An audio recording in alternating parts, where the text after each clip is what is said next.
Assalamualaikum warahmatullahi wabarakatuh. Hari ini kita akan lanjutkan perkuliahan kita tentang linguistik teoris atau teori-teori linguistik. Ini tentu pertemuan pertama untuk mata kuliah ini karena minggu lalu kita baru membahas tentang pengantar, apa yang harus kita kerjakan selama 1 semester ke depan. Perkuliahan ini materi-materinya sebetulnya diambil dari berbagai sumber, cuma sudah terhimpun dalam sebuah buku yang ada di layar ini. Mungkin sudah kalian download semua bukunya, sudah kalian dapatkan dengan free, cuma-cuma, tanpa harus membeli online atau sebagainya. Jadi tinggal mempelajari buku ini, kemudian lalu mengaplikasikannya dalam data kebahasaan. Untuk pertemuan pertama ini kita akan membahas tentang 2 bab sekaligus di buku ini, tentang pengertian teori linguistik, kemudian teori linguistik tradisionalnya. Jadi kita akan bahas tentang pengertian teori linguistik, kemudian linguistik tradisional. Kita bagi 2 nanti, ada yang di barat dan juga ada yang di timur. Lalu ciri-ciri linguistik tradisional itu seperti apa, juga kelemahan linguistik tradisional itu bagaimana. Lalu terakhir referensi yang diambil dari penjelasan bab ini. Baik, langsung saja kita awali dari pengertian teori. Apa itu teori? Teori adalah generalisasi atau sekumpulan generalisasi yang dapat digunakan untuk menjelaskan berbagai fenomena. Generalisasi berarti mengumumkan, menyamaratakan sebuah perkara berdasarkan fenomena yang ada di dalam masyarakat. Itu disebut dengan teori. Misalnya begini. Misalnya orang-orang tahu kalau lulusan UIN Sunan Kalijogo itu bisa mau membaca Al-Quran semua. Oleh karena itu ketika nanti kalian KKN di sebuah desa, pasti orang-orang yang ada di desa itu akan mengeneralisir kalian sebagai orang-orang pemuda-pemuda atau pemudi-pemudi yang bisa lancar membaca Al-Qur'annya semua. Jadi digeneralisir keahlian itu berdasarkan fenomena yang sudah ada di sebagian orang. Itu jadi teorinya orang-orang UIN, mahasiswa UIN yang KKN pasti sudah bisa baca Al-Quran semua. Itu jadi generalisir yang dapat digunakan untuk menjelaskan berbagai fenomena itu kalau di level-level umum ya. Kemudian kalau dilihat dari cara terbentuknya, teori itu adalah hasil kesimpulan atas karya ilmiah atau hasil kesimpulan sebuah karya ilmiah atas hipotesa yang telah teruji kebenarannya. Ya, hipotesa, dugaan sementara itu seperti ini. Kemudian ternyata teruji. Itu jadi teori. Dugaan sementara mahasiswa UIN itu pasti bisa mengimami sholat Jumat semua, yang cowok-cowoknya misalnya bisa khutbah Jumat semua. Itu hipotesanya begitu. Hipotesanya dugaan sementara orang-orang desa menganggap mahasiswa KKN bisa khutbah Jumat semua, bisa ngimami Jumat semua. Teruji tidak hipotesa ini? Jika hipotesa ini ternyata teruji, benar semua mahasiswa KKN dari UIN bisa mengimami Jumat, bisa khutbah Jumat. Ketika itu teruji, baru itu jadi sebuah teori.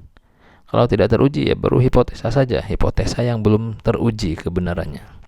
Itu jadi kalau berangkat dari cara mengambilnya, teori itu berasal dari sebuah hipotesa yang memang sudah teruji kebenarannya. Tentu pengujian itu berdasarkan analisis yang akurat.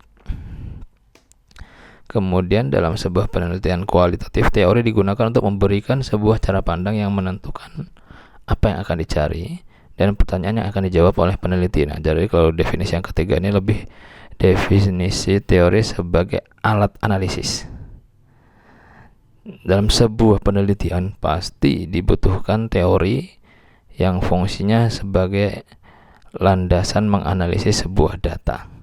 Makanya di sini definisinya dari Creswell, dia mengatakan dalam sebuah penelitian yang kualitatif, khususnya penelitian humaniora biasanya kualitatif, kita ada di fakultas yang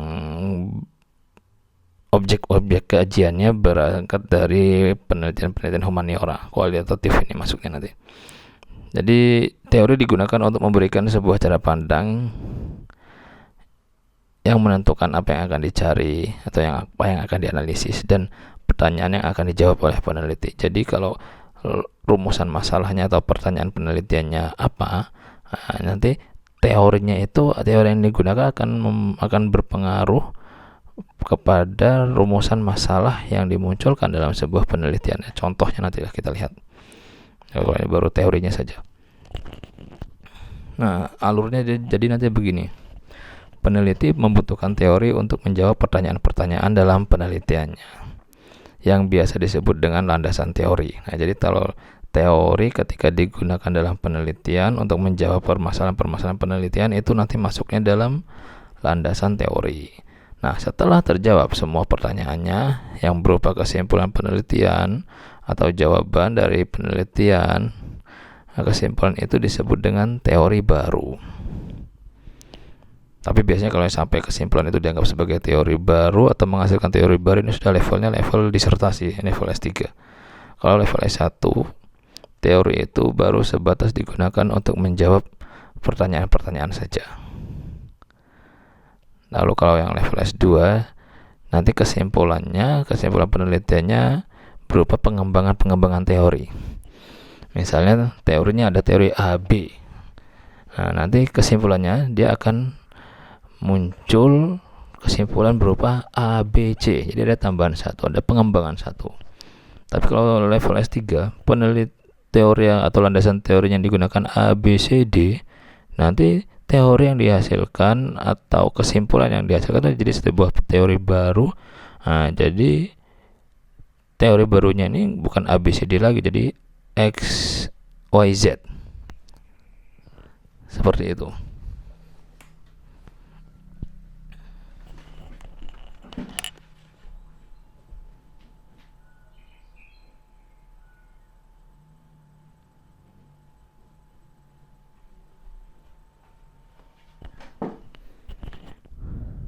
Kalau masih level S1 ya teorinya ABC, nanti kesimpulannya juga ABC juga. Itu gambarannya seperti itu. Nah, kemudian masuk ke pengertian teori linguistik. Linguistik dulu ya, definisinya. Pengertian linguistik diturunkan dari bahasa Latin lingua atau bahasa. Ini pembahasan di general linguistik itu sudah pernah dibahas. Nah, bentuk dasar lingua ini dalam bahasa Prancis menjadi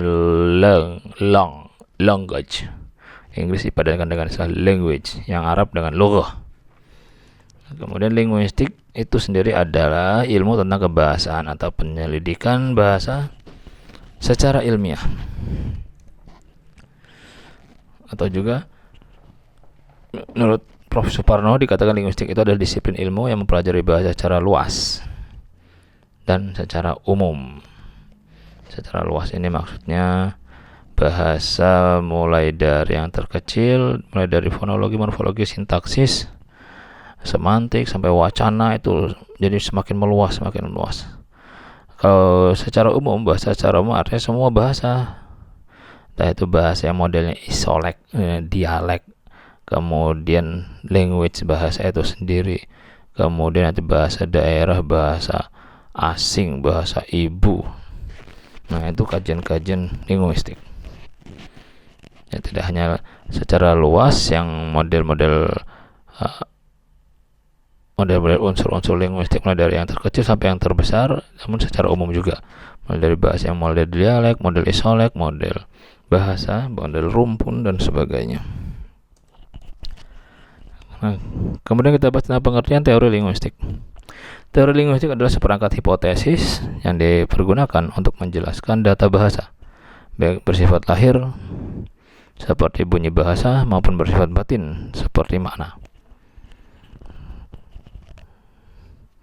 Jadi kalau menurut Gerda Laksana di sini linguistik itu ada yang sifatnya sifatnya lahir ya, yang paling kecil bunyi bahasa, bunyi font ya, berarti font, ada morfem, ada kata, ada frasa, klausa, dan terus itu bahasa yang sifatnya lahir. Kalau bahasa yang sifatnya batin, makna, ini kajiannya semantik ya, seperti kajian semantik, kajian semiotik, kajian pragmatik, itu kan lebih ke makna. Nah, itu yang dikaji dalam teori linguistik. Jadi teori linguistik adalah seperangkat hipotesis yang dipergunakan untuk menjelaskan data bahasa.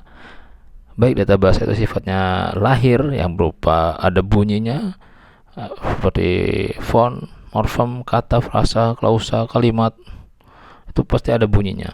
Tapi kalau yang sifatnya batin atau seperti kajian-kajian makna, semantik, semiotik, wacana, pragmatik, atau sosiolinguistik, itu yang maksudnya bahasa yang bersifat batin. Jadi objek kajian linguistik itu sangat banyak sekali, sangat luas sekali. Oleh karena itu jangan sampai takut atau khawatir kehabisan objek kajian kalau dalam penelitian linguistik. Teori linguistik juga dikatakan sebuah disiplin linguistik yang membahas bahasa dari sudut pandang teori tertentu. Teori linguistik adalah subdisiplin linguistik. Jadi kalau dulu kita pernah bahas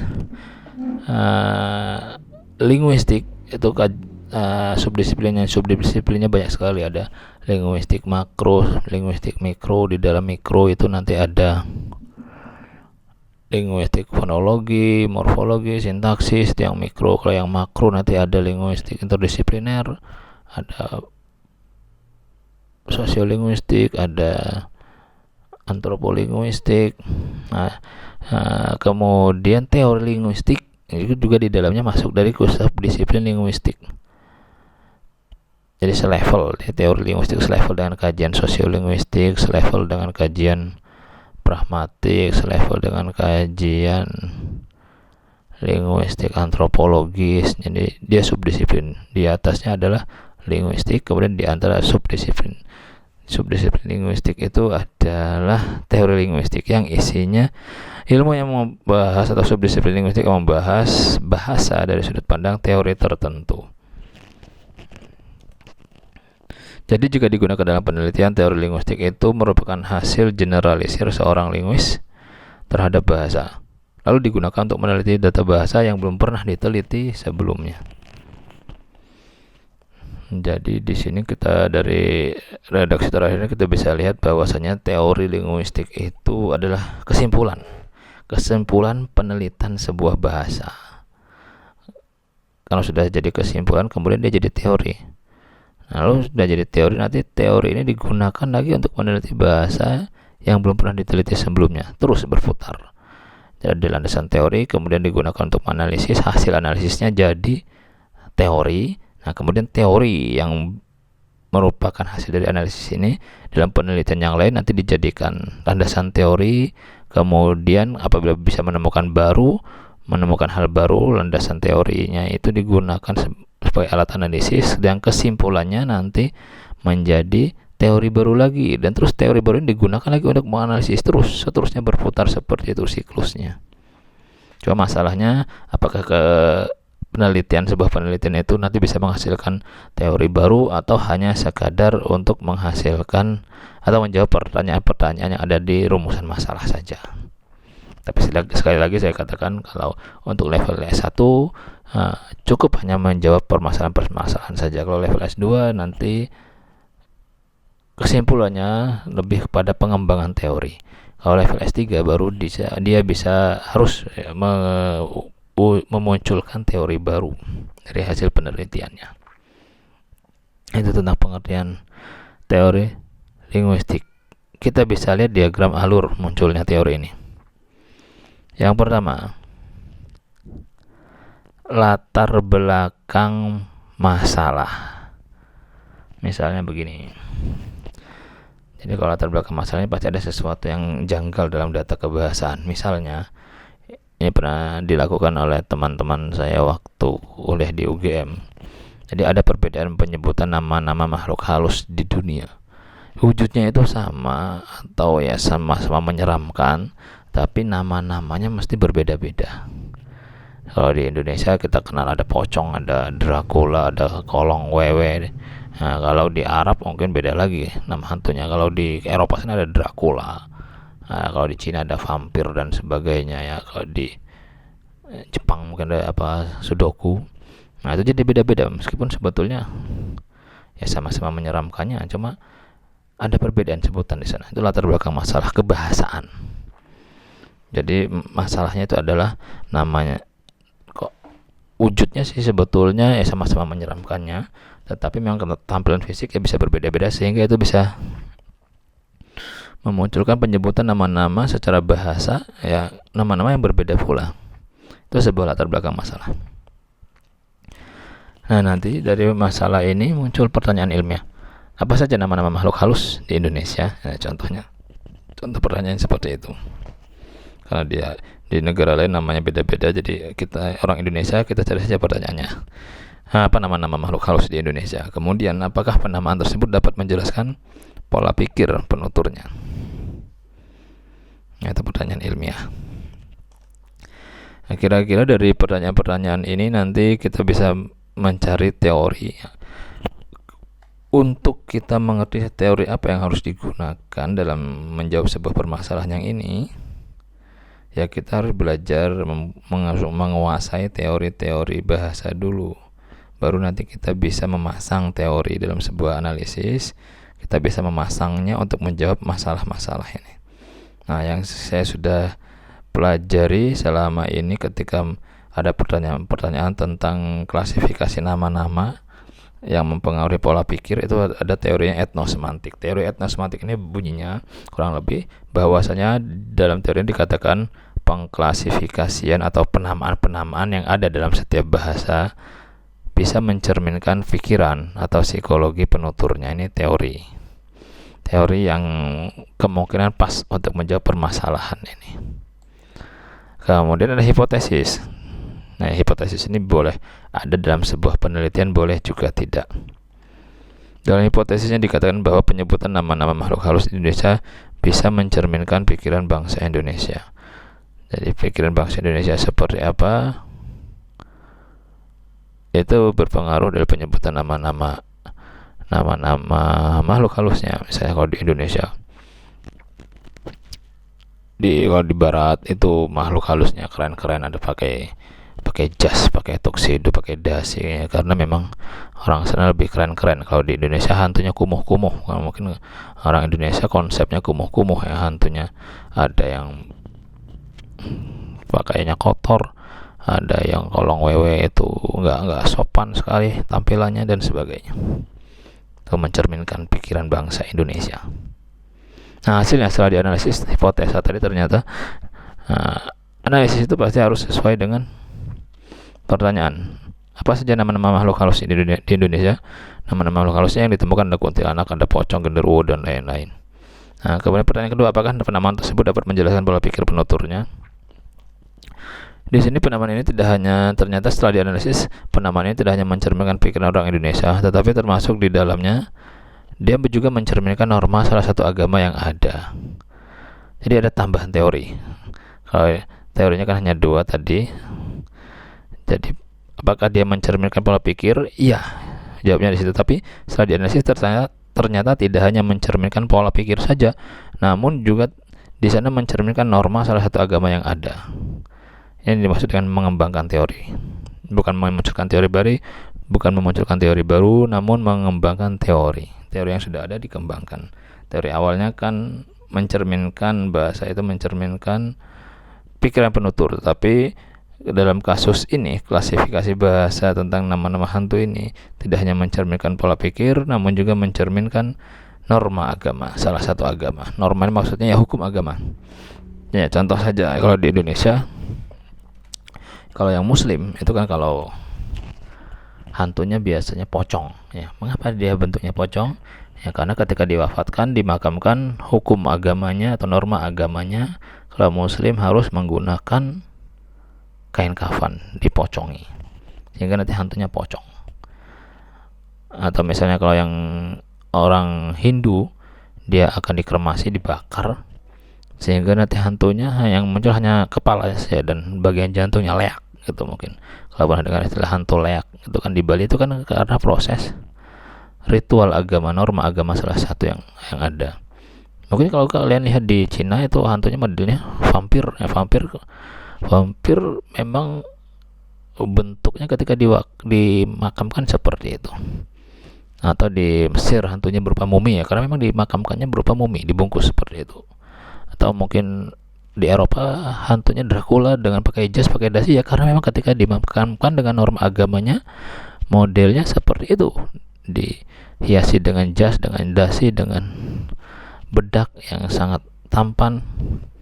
Jadi berangkat dari norma salah satu agama juga. Nah, ini diagram alur munculnya teori ya, dari latar belakang masalah, kemudian tentukan pertanyaan ilmiahnya atau masalahnya.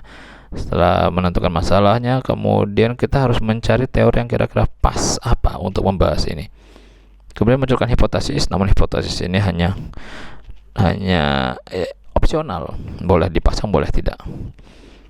Lalu dianalisis, hasilnya langsung kelihatan. Nah, analisis skripsi itu bagian besarnya hanya ini.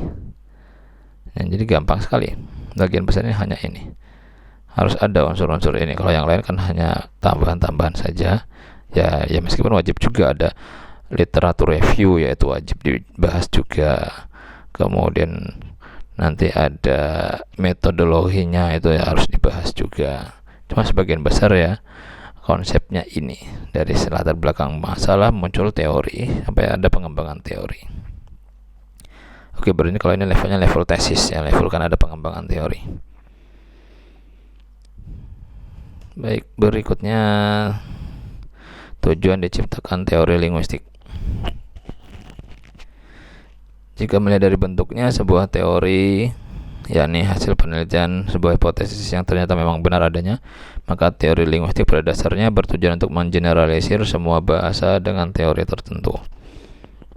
Ya, karena dia teori linguistik atau teori bahasa, jadi tujuannya untuk mengeneralisir bahasa.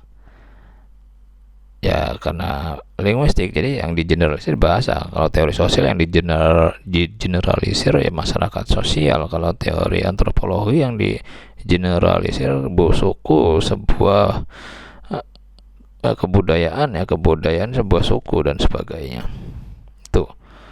Kemudian teori linguistik diharapkan mampu menyusun deskripsi dan prediksi, bukan hanya dari satu data bahasa, tetapi seluruh bahasa yang ada di dunia. Jadi harapannya teori linguistik itu mampu menyusun deskripsi sebuah bahasa.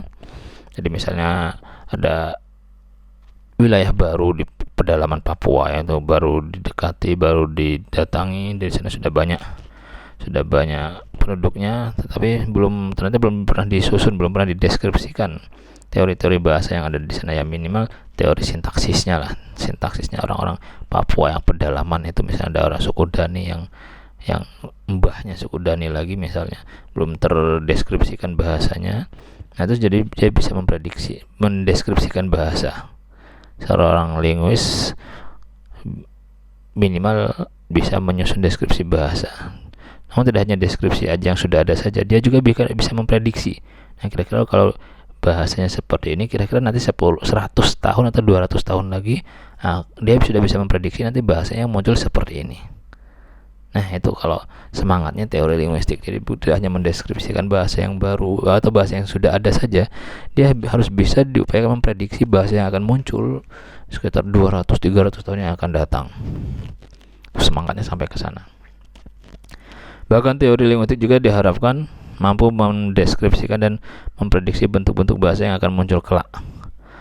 The future Creole istilahnya ya. Ya, mungkin kalau di wilayah Jogja mungkin kira-kira karena sudah banyak penduduknya, banyak yang berdatangan dari berbagai negara, dari berbagai daerah. Jadi ada kemungkinan seandainya tidak ada bahasa Indonesia, mungkin mahasiswa di UIN itu dia akan membuat bahasa baru, Creole istilahnya, berarti bahasa bentukan baru. Ya cuma karena kita sudah punya bahasa Indonesia, jadi udah nggak ada masalah dengan itu. Bahasa pemersatu ada. Seperti Betawi itu kan bahasa Betawi berangkat dari Creole, dari bahasa bentukan baru, karena banyak sekali pedagang-pedagang yang ada di Batavia sana, dari Eropa, dari Cina, dari India, dari Arab. dari Indonesia sendiri, sehingga mereka berkumpul di sana, mereka bertransaksi niaga jual beli, satu sama lain saling tidak mengerti bahasanya, akhirnya mereka buat bahasa sendiri tuh, bisa buat bahasa baru ya, bahasa Batavia, bahasa orang Betawi, itu kan bahasa baru. Ini berangkat dari interaksi dari sebuah proses transaksi jual beli, dalam waktu yang lama mereka butuh bahasa yang saling memahami, akhirnya muncullah Creole, the future Creole. Jadi teori linguistik ini diharapkan juga bisa mampu memprediksikan itu bentuk-bentuk the future Creole. Baik, kemudian di sini dijelaskan memang para linguis tidak mungkin menyelidiki semua bahasa yang ada, tetapi dengan teori yang ia hasilkan dari penyelidikan sebuah bahasa, ia dapat memprediksi kemungkinan-kemungkinan yang terdapat pada bahasa apapun. Baik, lanjutkan. Teori linguistik versus aliran linguistik. Nah, ini dua hal yang sangat sering digunakan satu sama lain bergantian, ya, mungkin saling membingungkan. Ini mata kuliah linguistik teoris, ini mata kuliah aliran linguistik atau Schools of Linguistics. Ini sebetulnya sama istilah ini.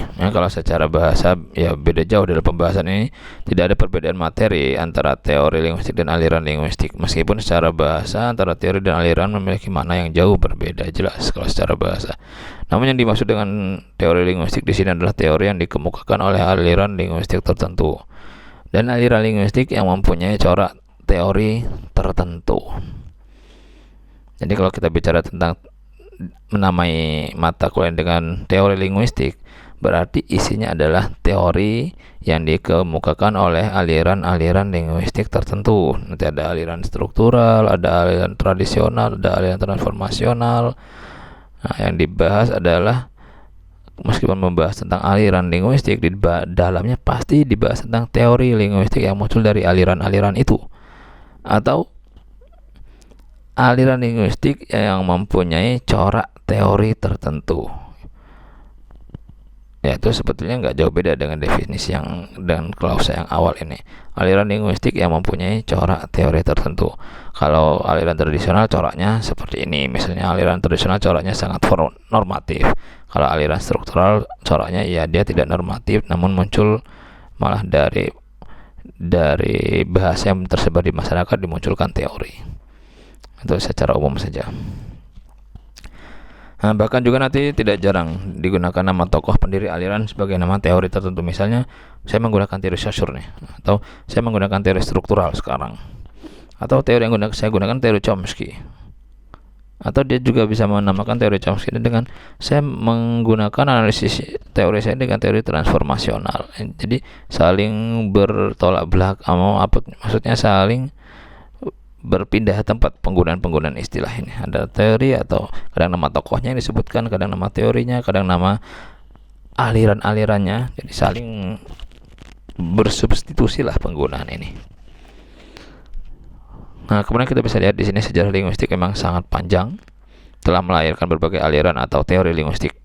Masing-masing aliran tersebut memiliki pandangan yang berbeda-beda tentang bahasa, tapi pada prinsipnya aliran tersebut merupakan penyempurnaan dari aliran-aliran sebelumnya. Jelas itu hukum alamnya.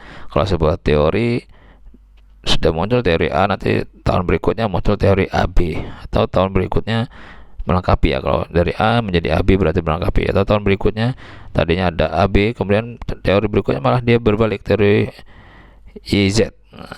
Teori YZ sudah beda lagi, itu kan berarti bukan mengembangkan, tapi dia membuat teori baru, terus penyempurnaan terus seperti itu. Baik, kita masuk ke bab berikutnya tentang linguistik tradisional. Linguistik tradisional ini bisa kita bagi dua, ada yang di barat dan di timur. Sekarang yang di barat dulu. Linguistik pada zaman Yunani dan linguistik pada zaman Romawi. Permasalahan bahasa pada zaman Romawi muncul dari istilah fisis, pada pertentangan antara fisis atau bahasa itu alamiah dan istilah nomos atau bahasa itu konvensi. Misalnya fisis dianut kaum naturalis. Setiap kata mempunyai hubungan dengan bendanya dengan benda yang ditunjuknya. Ini yang mengatakan bahwa bahasa itu fisis. Misalnya kata-kata onomatope, kata-kata yang muncul dari bunyi-bunyian. Ada kata-kata berkokok, nah itu muncul dari bunyi ayam itu. Kalau pagi dia punya kokok kokok kokok. Jadi untuk kata benda, untuk kata kerja suara ayam, bahasa Indonesia punya berkokok, diambil dari punya kosakata berkokok, diambil dari bunyinya. Atau ada benda, nama benda cicak, hewan, nama hewan cicak, ini juga diambil dari bunyinya. Tokek juga diambil dari bunyinya. Lalu ada deru, debu, diambil dari bunyinya. Hasil selanjutnya nomos, dia dianut kaum konvensional. Dia mengatakan setiap kata diperoleh dari hasil kebiasaan atau kesepakatan penggunanya. Misalnya untuk alat tulis di Indonesia disebut dengan pena, kalau di Arab dengan kolam, di bahasa Inggris dengan pen. Jadi penggunaan atau munculnya kosakata yang berbeda-beda ini berangkat dari kesepakatan penggunanya. Ya, orang Indonesia maunya pena, orang Arab maunya, mereka menyepakati itu konsensusnya secara konvensi. Orang Arab menyepakatinya kolam, orang Inggris menyepakati pen.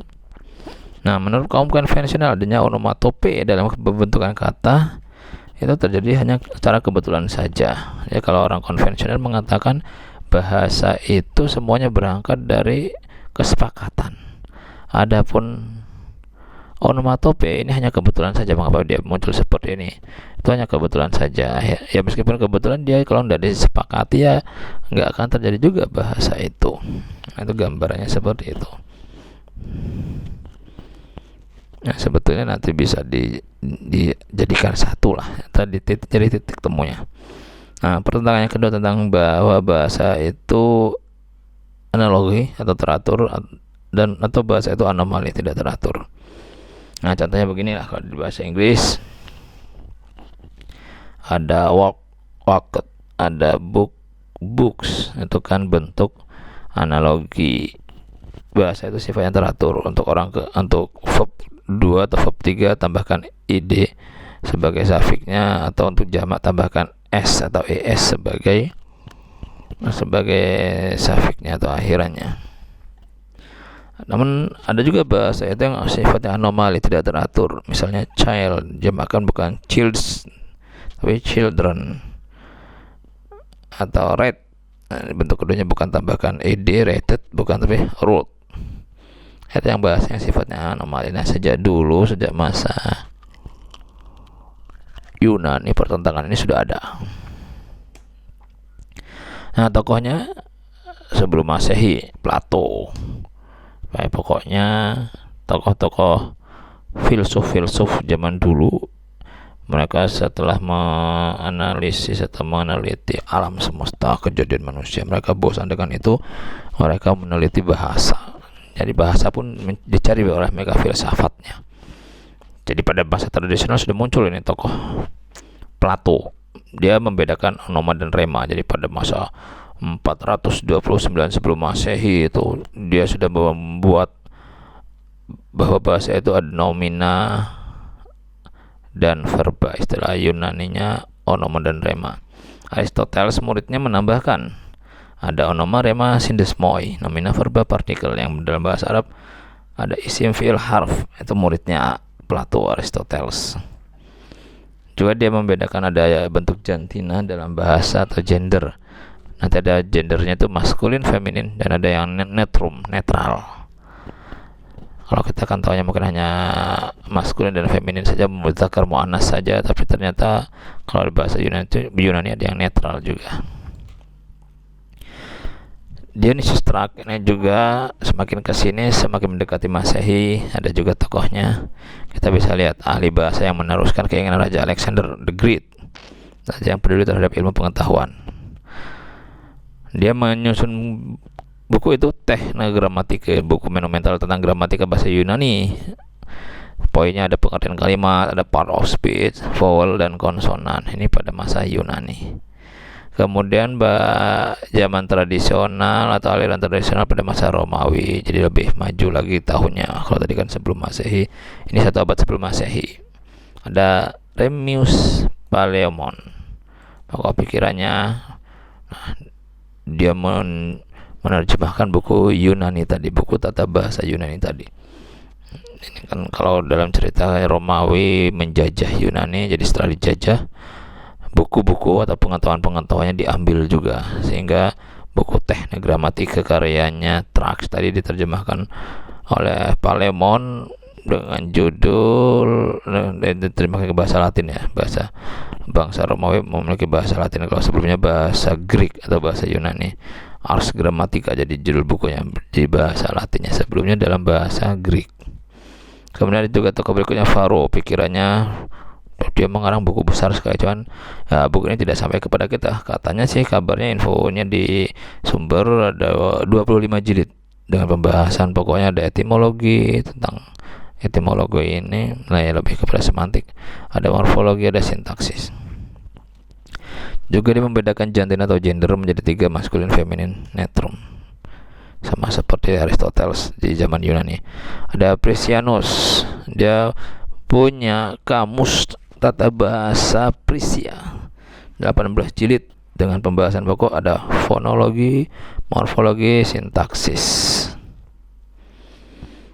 Dari barat kita masuk ke tradisional di timur. Jadi di timur juga sudah memiliki linguistik tradisional, bahkan ini ya hampir sama dengan Plato tadi. Panini namanya tokohnya timur ini di India. Panini menyusun kurang lebih 400 struktur tata bahasa Sanskerta yang prinsip-prinsipnya masih dipakai pada era linguistik modern. Nah, jadi sebetulnya tata bahasa tradisional di timur itu lebih lengkap daripada yang di barat waktu masa tradisional. Mereka seiring perkembangannya sama-sama 400 sebelum Masehi dengan Plato. Plato kan 400, ya 400 juga, 400-an sebelum Masehi. Cuma bedanya kalau yang di timur itu lebih pesat perkembangannya, jadi sudah bisa menyusun struktur 400 struktur tata bahasa yang itu oleh linguis modern atau linguis struktural diambil pola-polanya itu. Jadi kalau dilihat dari tahunnya memang dia tradisional, namun kalau dilihat dari konsep gramatika yang disusun, itu struktur-strukturnya struktur-struktur modern atau struktur-struktural semua. Buku ini diberi judul Astiasi, merupakan buku tata bahasa struktural terlengkap pertama di dunia dalam bahasa Sanskerta. Cuma perkembangannya seperti ini. Muncul buku ini dilatar belakangi oleh faktor religius, karena buku ini bisa digunakan untuk membantu masyarakat memudahkan membaca dan memahami kitab suci Weda yang menggunakan huruf Dewanagari. Jika terjadi kesalahan dalam membaca atau melafalkan bunyi, akan mendapat malapetaka atau doa tidak terkabul. Nah, itu latar belakangnya buku atau gramatika ini disusun oleh Panini. Jadi lebih kepada faktor religius. Oleh karena itu, struktur bahasa ini akhirnya di India tidak berkembang lagi. Yang penting target membantu masyarakat. Jadi betul faktornya bukan faktor ilmiah tapi faktor religius. Karena targetnya ketika masyarakat sudah bisa atau sudah terbantu membaca kitab suci Weda dengan buku tradisional ini, dengan buku tradisional yang sangat sistematis, jadi ya sudah tidak ada, mereka sudah tidak semangat lagi lagi mengembangkan teori struktural ini. Dan juga ini samalah dengan Muslim, jika terjadi salah lafal ya salah lafal, salah makna. Tapi kalau ini lebih parah, salah lafal bisa menyebabkan malapetaka, bahaya. Kalau di doktrin agama kita kan enggak, kalau salah lafal ya harus belajar, nanti maknanya bisa berbeda kan, begitu saja. Kalau ini bisa menyebabkan malapetaka, jadi orang-orang ya semangat sekali mempelajarinya karena memang ini digunakan untuk melindungi diri mereka dari mara bahaya ketika membaca kitab suci Weda. Oke, itu perkembangan linguistik tradisional yang ada di timur. Ciri-ciri linguistik tradisional: tidak ada pembedaan antara bahasa ujaran dan bahasa tulisan. Jadi bahasa ujaran misalnya S. S itu akan ditulis dengan huruf S saja. Tapi kalau dalam linguistik linguistik struktural, kalau kita mengatakan S itu huruf S, ya tulisnya tidak hanya satu huruf S yang seperti lambang Superman itu, tidak, tetapi di sana ada huruf E-nya juga, huruf E dan S. Senang bermain dengan definisi akhir berpikir secara filosofis. Ya, tradisional biasanya ada definisinya. Misalnya kalimat adalah kata yang predikatif, susunan dua kata terlebih yang predikatif yang diakhiri dengan titik, misalnya seperti filosofis. Atau mungkin kalau yang pernah belajar nahu itu ada al-jurumiyah mengatakan al-kalamu huwa al-lafzu al-murakkabu al-mufidu bil wad'i. Jadi definisinya definisi filosofis seperti itu. Pemarian bahasa atau pendeskripsian bahasa berdasarkan patokan bahasa lain, dalam hal ini bahasa Latin, karena awalnya perkembangan awalnya berangkat dari bahasa Latin, jadi patokan bahasanya itu dimulai dari bahasa Latin. Yang keempat, pemakaian bahasa harus mengikuti kaidah. Pemakaian bahasa harus mengikuti kaidahnya, karena kalau tidak sesuai dengan kaidah dianggap ini adalah tata bahasa yang salah. Nanti akan beda dengan struktural. Kalau dalam struktural, kalau dia tidak sesuai kaidah, ya nanti akan memunculkan teori baru. Tapi kalau dalam tradisional, kalau tidak sesuai dengan kaidah, ya salah. Ya misalnya baca kitab nggak sesuai dengan grammarnya, salah. Permasalahan tata bahasa masih berkutat pada masalah jenis kata atau part of speech. Nah, jadi kalau kita belajar part of speech, itu berarti kita mempelajari salah satu ilmu linguistik tradisional.